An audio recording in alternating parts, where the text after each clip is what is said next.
और कांग्रेस पार्टी के ही कार्यकारी अध्यक्ष जो सुजानपुर से विधायक हैं, आज उनका भी एक पत्र सोशल मीडिया में देखने को आया है, जिसमें उन्होंने जिक्र किया है कि हम 1 साल के कार्यकाल में बहुत बेहतर नहीं कर पाए। उनकी भावना इस प्रकार से उसमें व्यक्त हुई है। हमने हिमाचल प्रदेश में बेरोजगारों के लिए नौकरी देने का वादा किया था, बेरोजगारी को कम करने का वादा किया था। 5 लाख नौकरियां 5 साल में, 1 लाख नौकरी 1 साल में। लेकिन ये 1 लाख नौकरी की बात तो दूर की रही, जो इंटरव्यू हुए पड़े हैं,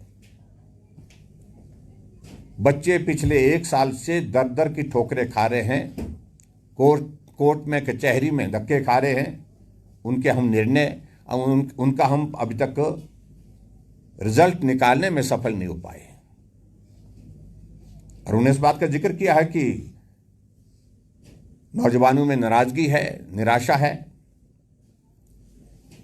और इसके अलावा और भी बहुत सारी चीजों का जिक्र किया है। उन्होंने अपने विधानसभा क्षेत्र में मुख्यमंत्री का प्रवास हुआ, प्रवास होने के दौरान उन्होंने बहुत सारी घोषणा की, लेकिन उनमें से एक भी घोषणा अभी तक पूरी नहीं हुई, वो भी जिक्र किया है। मित्रों, जब यह परिस्थिति हो जाए, कांग्रेस पार्टी के अध्यक्ष और सांसद और कांग्रेस पार्टी के कार्यकारी अध्यक्ष ही जब संतुष्ट नहीं है कांग्रेस पार्टी की वर्किंग से, कांग्रेस पार्टी की सरकार से, कांग्रेस पार्टी के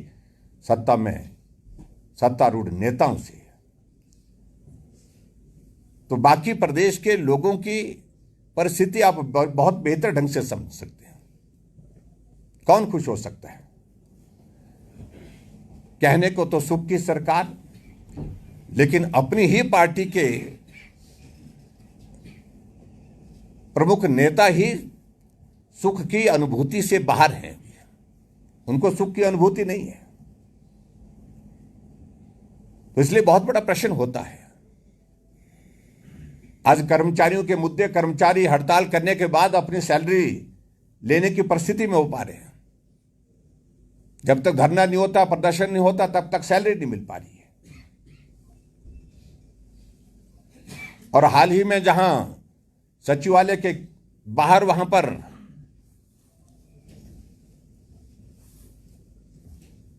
जो बच्चे वहां पर धरना दे रहे थे,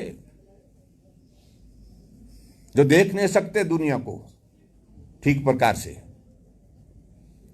और उनके साथ किस प्रकार का व्यवहार वहां पर हुआ, ये सचमुच में बहुत बड़ा चिंता का विषय है। एसएमसी वाले धरने पर बैठे हुए हैं,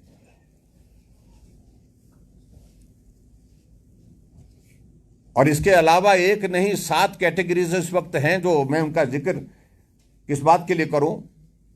7 कैटेगरीज ऐसी हैं जो अभी धरने पर, ऐसे मौसम में धरने पर, प्रदर्शन में अलग अलग जगह बैठे हैं। चाहे वो जेओआईटी का मामला है, सुप्रीम कोर्ट से लड़ करके आए, लेकिन उसके बावजूद हाई कोर्ट ने कहा कि 3 महीने के अंदर इनके जो है इनकी नियुक्तियां की जाए, लेकिन अभी तक जिनके टेस्ट होने के बाद, टाइपिंग टेस्ट होने के बावजूद भी अभी तक उनका परिणाम नहीं निकाला जा रहा है। स्टाफ सिलेक्शन कमीशन हमीरपुर बंद तो कर दिया, बंद करने का शौक बहुत है मुख्यमंत्री मोदी जी को, लेकिन बंद करने के बाद काम शुरू करना यह बस की बात रही नहीं उनकी।